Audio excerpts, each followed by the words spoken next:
Pertempuran sengit terjadi di wilayah Belgorod, terutama di Popovka dan Demidovka, saat pasukan Ukraina mencoba menerobos pertahanan Rusia dalam 24 jam terakhir. Pasukan operasi khusus Ukraina sempat mengepung benteng Rusia di Popovka dan melancarkan serangan dengan granat.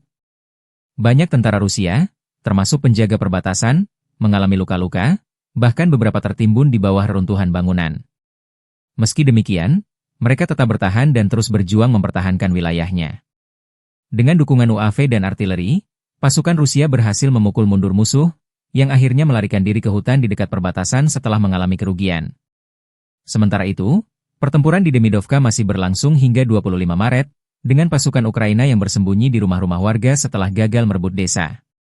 Tentara Rusia terus melakukan upaya pembersihan untuk mengusir pasukan Ukraina dari area tersebut dan mempertahankan kendali atas wilayahnya.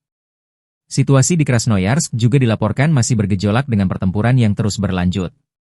Pasukan Rusia mengandalkan serangan artileri, drone pengintai, dan pertempuran jarak dekat untuk menahan laju serangan Ukraina.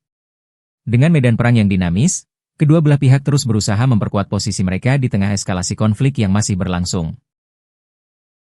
Download Tribun X sekarang, menghadirkan lokal menjadi Indonesia.